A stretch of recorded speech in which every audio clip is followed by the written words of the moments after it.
Hi మామ. ఈ రోజు కోయిట్లో మన బెడ్రూమ్, మన కిచెన్ రూమ్, డ్రైవర్ కి ఇచ్చి రూమ్ ఎలా ఉంటదని నేను చూపిస్తాను, చూసేయండి.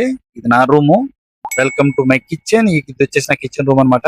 రూమ్ చూడడానికి చిన్నగా ఉంటది కానీ చాలా బాగుంటది. ఈ రోజు నాకు డ్యూటీ అయితే ఉందన్నమాట. మేడం అయితే కొంచెం త్వరగా వంట చేసుకుని భోజనం చేసామని చెప్పింది. ఇది వచ్చేసి నా రూమ్మేట్ సామాన్లు పెట్టుకునే ప్లేస్. ఇది వండి తక్కువ, వంట సామాన్లు ఎక్కువ అనమాట. డబ్బాలు చూసే రెండు ఉన్నాయో, ఆ దగ్గర ఉన్న డబ్బాలతో కిరాణా షాప్ పెట్టచ్చు. ఇంక ఇది సింగిల్ స్టవ్, ఒకరి ముందు ఒకరి తర్వాత వంట చేసుకుంటాం అనమాట. పోయేటోడు అన్ని కూడా బాగానే సెట్ చేసి ఇచ్చాడు. సామాన్లు పెట్టుకోవడానికి అన్ని దానికి కూడా ఎటువంటి ఇబ్బంది లేదు. అందుకే ఇండియాలో శుభ్రంగా చదువుకుంటారు అని చెప్తారు పెద్దోళ్ళు. శుభ్రంగా చదువుకుంటే ఏ గుడిలో, కొండలో, ఆఫీస్ లో ఏదైనా మంచి లొకేషన్ చూపించగా ఉంటది. మన ఇక్కడికి వచ్చి బియ్యం డబ్బాలో, కవర్ లో ఈ చెత్త ఊడ్చుకుని బ్రష్లు ఇవన్నీ చూపిస్తున్నాం. ఎందుకంటే అలాంటి ఫీల్డ్ ని మనం ఎంచుకున్నాం కాబట్టి పర్లేదు. డ్రైవింగ్ నాకైతే చాలా ఇష్టమైన పని అనమాట. కాకపోతే అన్ని మనమే చేసుకోవాలి. ఇది మన బెడ్రూమ్. కింద వచ్చి నేను పడుకుంటాను, పైన వచ్చి ఆడు పడుకుంటాడు. ఈ రోజు మన కర్రీ వచ్చేసి పప్పు అనమాట. ఏంట్రా పప్పు అనుకుంటున్నారా? వీటిలో చికెన్ తిని తిని చిరాకు వచ్చేసింది అనమాట. చికెన్ కూడా వచ్చేద్ది, అలా ఉంది. ఒక చచ్చిన కోడిని 2 నెలలు ఫ్రిడ్జ్ లో పెట్టి ఇంకా చంపిన తర్వాత దాన్ని వండుతారు. అప్పుడు చెత్తది అనుకుంటారు, ఏంటో తెలియదు. కానీ ఆ చికెన్ తినలేం మనం, అంత దారుణంగా ఉంటది అనమాట. పిండితే టిప్ అయిపోతుంది, అలా ఉంది చికెన్. ఇక్కడైతే పప్పు టమాటా వండుకుంటున్నాను ఈ రోజు అయితే. ఒకటింట్లో పెట్టిన భోజనం తినడం కన్నా మనం ఏదో ఒకటి కొంచెం వండుకుంటేనే బెటర్. కొన్ని కొన్ని ఇంట్లో మన అదృష్టాన్ని బట్టి తెలుగు వాళ్ళు లేకపోతే శ్రీలంకలో ఉంటే భోజనం సెట్ అవుతుంది. లేకపోతే మనకి ఇంకా చుక్కలు చూపిస్తారు మామ. ఈ రోజు నేను వండి కర్రీ అయితే పప్పు టమాటా అనమాట. నాకు ఇష్టమైన కర్రీ ఇది. నెయ్యి ఉంటే ఇంకా అదిరిపోద్ది, కానీ నెయ్యి లేదు, తెప్పించుకోవాలి ఎవరైనా వస్తే.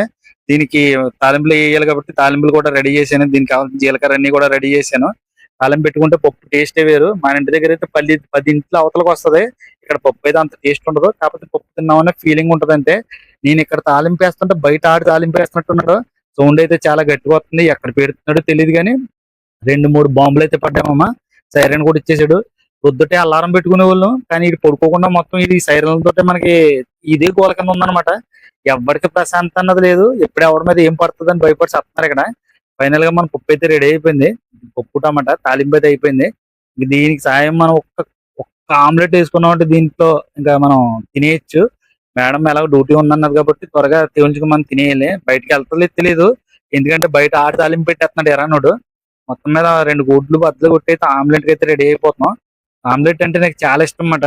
స్పీడ్ గా అయిపోతుంది. ఒక్కోసారి వండుకునే టైం లేనప్పుడు ఇలా కోడిగుడ్డు అట్టేసుకుని ఇంక తినేసి ఇంక డ్యూటీకి వెళ్ళిపోతారు చాలా మంది. నేనైతే అదే చేస్తాను. అది లేకపోతే ఇంక మజ్జిగ అనమాట. ఫైనల్లో కొంచెం రైస్ వేసుకుని మజ్జిగ. తిండికి అయితే చాలా ఇబ్బంది పడతారు కోవిడ్లో చాలా మంది. మన ఇండియన్స్ కూడా చాలా ఇబ్బంది పడతారు పాపం.